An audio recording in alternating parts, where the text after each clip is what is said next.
আসসালামু আলাইকুম রহমতুল্লাহ। প্রিয় ভাই ও বোনেরা, একটু কল্পনা করুন, হাজারো কষ্ট, দুঃখ, কান্না আর পরীক্ষার পর আপনি অবশেষে পৌঁছে গেছেন এমন এক জায়গায় যেখানে নেই কোনো দুঃখ, নেই কোনো ভয়, নেই কোনো মৃত্যু। সেই জায়গার নাম হলো জান্নাত। কিন্তু প্রশ্ন হলো, জান্নাতে ঢুকেই মানুষ প্রথম কি নিয়ামত পাবে? প্রথম দৃশ্যটা কেমন হবে? আল্লাহ কি দিয়ে শুরু করবেন আমাদের পুরস্কার? আজকের ভিডিওতে আমরা জানব জান্নাতে প্রবেশের পর প্রথম যে নিয়ামত আল্লাহ দিবেন কোরআন ও হাদিসের সহি আলোকে। ভিডিওটি শেষ পর্যন্ত দেখবেন, কারণ এটা আপনার আমার জীবনের সবচেয়ে বড় স্বপ্নের কথা। প্রিয় বন্ধুরা, ভিডিও শুরু করার আগে আমার একটি অনুরোধ, আমার এই চ্যানেলটিকে সাবস্ক্রাইব করে রাখবেন এবং লাইক, কমেন্ট এবং শেয়ার করবেন।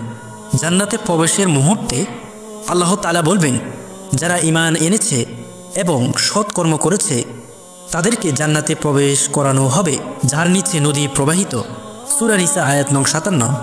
যখন একজন মুমিন জান্নাতের দরজায় পৌঁছাবে তখন ফেরেশতারা তাকে অভ্যর্থনা জানাবে। আল্লাহ তাআলা পবিত্র কোরআনে বলেন, তোমাদের উপর শান্তি বর্ষিত হোক, তোমরা নিরাপদে জান্নাতে প্রবেশ করো। সূরা হিজর আয়াত নং 46। জান্নাতে প্রথম নিয়ামত জান্নাতি পানীয়। রাসূল সাল্লাল্লাহু আলাইহি ওয়াসাল্লাম ইরশাদ করেন, জান্নাতে প্রবেশকারীদের প্রথম আপ্যায়ন হবে এক বিশেষ পানি। সহিহ মুসলিম। এই পানীয়টি কি? এটাকে বলা হয় শারবে তাহুর, পবিত্র পানীয়। আল্লাহ তাআলা বলেন, আর তাদেরকে পান করানো হবে পবিত্র পানীয়।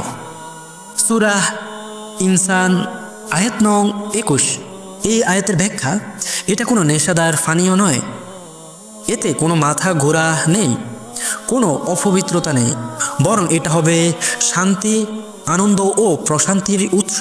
এটা পান করার সাথে সাথে হৃদয় ভরে যাবে প্রশান্তিতে, সব দুনিয়ার ক্লান্তি দূর হয়ে যাবে। প্রথম খাবার জান্নাতি মাছের কলিজা।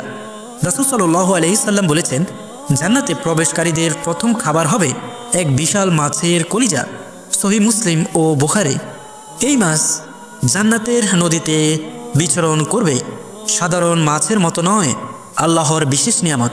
এই হাদিসের ব্যাখ্যা বলা হয়েছে, এটা প্রতীক সম্মান ও বিশেষ আপ্যায়নের। দুনিয়ায় যা কল্পনাও করা যায় না, স্বাদ হবে অতুলনীয়। এটা খাওয়ার পর জান্নাতবাসীরা বলবে, হে আল্লাহ, আপনি কত মহান। জান্নাতে প্রথম পোশাক ও সৌন্দর্য। জান্নাতে ঢুকেই আল্লাহ মুমিনদের পোশাক পরিয়ে দিবেন। আল্লাহ তাআলা পবিত্র কোরআনে ইরশাদ করেন, তাদের পরিধান করা হবে সূক্ষ্ম রেশম ও মোটা রেশম। সূরা দাহর আয়াত নং 21। হাদিসে এসেছে, জান্নাতীদের দেহ হবে উজ্জ্বল, চেহারা হবে পূর্ণিমার চাঁদের মতো। সহিহ বুখারী। এই হাদিসের ব্যাখ্যায়, কোনো দাগ নেই, কোনো অসুন্দরতা নেই, কোনো ভার্ধকতা নেই। জান্নাতীরা থাকবে চিরযৌবনে, চির সুন্দর রূপে, চির স্বাস্থ্যে। প্রথম বাসস্থান বা জান্নাতি ঘর। রাসূল সাল্লাল্লাহু আলাইহি সাল্লাম বলেছে, জান্নাতে এমন ঘর আছে যার ভিতর থেকে বাহির দেখা যায় এবং বাহির থেকে ভিতর দেখা যায়। তিরমিজি। আল্লাহ তাআলা পবিত্র কোরআনে ইরশাদ করেন, তাদের জন্য থাকবে উঁচু প্রাসাদসমূহ। সূরা জুমার আয়াত নং 20। এই ঘর হবে শান্তির, নিরাপত্তার, চিরস্থায়ী মুখে। সবচেয়ে বড় নিয়ামত আল্লাহর সন্তুষ্টি।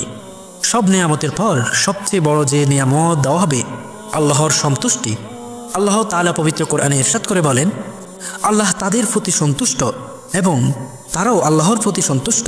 সূরা বাইয়িনাহ আয়াত নং 8। রাসূল সাল্লাল্লাহু আলাইহি সাল্লাম ইরশাদ করে বলেন, আল্লাহ তাআলা বলবেন, আমি তোমাদের উপর আমার সন্তুষ্টি অবতরণ করলাম, এরপর আর কখনো অসন্তুষ্টি হব না। সহিহ বুখারী ও মুসলিম। এই ঘোষণাই হবে জান্নাতের সবচেয়ে বড় আনন্দ। প্রিয় ভাই ও বোনেরা, জান্নাত কোনো কল্পকাহিনী নয়, এটা আল্লাহর ওয়াদা। কিন্তু এই নিয়ামত পাবে যারা ঈমান এনেছে, যারা ধৈর্য ধরেছে, যারা গুনাহ থেকে তওবা করেছে। তাই আজ সিদ্ধান্ত নিন, নামাজ ঠিক করবেন, হারাম ছেড়ে দেবেন, আল্লাহর পথে ফিরে আসবেন। কারণ জান্নাতের প্রথম নিয়ামত সবার জন্য নয়, সংগ্রামকারীদের জন্য। হে আল্লাহ, আমাদেরকে জান্নাতে প্রবেশ করান। জান্নাতের প্রথম নেয়ামত আমাদের নসিবে রাখুন। আপনার সন্তুষ্টি আমাদের দান করুন। আমিন। আপনি কি সত্যি জান্নাত পাওয়ার জন্য প্রস্তুত হচ্ছেন? কমেন্টে লিখে জানান। আল্লাহ হাফেজ।